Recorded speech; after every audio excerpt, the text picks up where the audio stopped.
ભારે વરસાદ બાદ હવે ભૂવાઓની ભરમાર જોવા મળી રહી છે, જેના કારણે વાહન ચાલકોની મુશ્કેલીઓ પણ વધી છે. નહેરુનગરથી પાંજરાપોળ સુધીનો બીઆરટીએસ ટ્રેક વાહન ચાલકોની સુરક્ષા માટે અસ્થાયી રૂપે બંધ કરવામાં આવ્યો છે.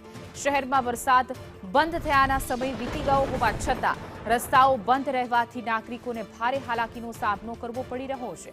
જોઈ શકાય છે કે મસમોટા ભૂવા અને ખાડા પડી ગયા છે, જેના કારણે રાહદારીઓ પરેશાન થઈ રહ્યા છે, વાહન ચાલકો પણ પરેશાન થઈ રહ્યા છે. અમદાવાદમાં વરસાદે વિરામ લીધો એ પછી આ તારાજીના દ્રશ્યો સામે આવ્યા છે. અનેક એવા વિસ્તારો છે કે જ્યાં વરસાદે વિરામ લીધો તેમ છતાં રસ્તો બંધ કરવાની ફરજ પડી છે. મસમોટા ભૂવા પડતા વાહન વ્યવહાર પણ ખોરવાયો છે અને આમ જનતા પણ પરેશાન થઈ રહી છે.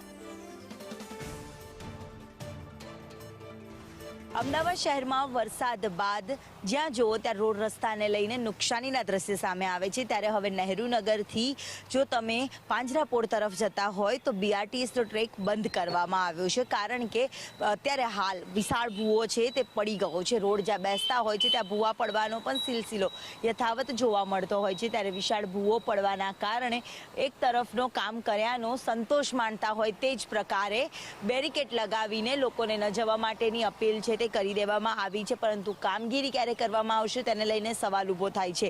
વિશાળ જે ભૂવો પડ્યો છે તે જેના કારણે ટ્રાફિકનું સિગ્નલ જે આવે તે પણ ભૂવામાં ગરકાવ થયેલું નજરે પડી રહ્યું છે. વિશાળ ભૂવો દર વખતે દર ચોમાસે અહીંયા આ જ પ્રકારે રોડ બેસવાના ઘટનાઓ બનતી હોય છે. ત્યારે ફરીથી આ જ પ્રકારે રોડ બેસી ગયો હતો અને જે બાદ વિશાળ ભૂવો પડ્યો હતો. જોકે સાવચેતીના ભાગરૂપે અહીંયાથી બેરિકેડ લગાવીને લોકોને ન આવવા માટેની અપીલ તો કરી દેવામાં આવી છે, પરંતુ ખરા અર્થમાં આ રોડ રસ્તાની સુધારો અને મજબૂત રોડ રસ્તા ક્યારે કરવામાં આવશે તેને લઈને સવાલ ઊભા થાય છે, કારણ કે દર વખતે દર ચોમાસે આ જ પ્રકારની સ્થિતિનું પુનરાવર્તન થતું હોય છે.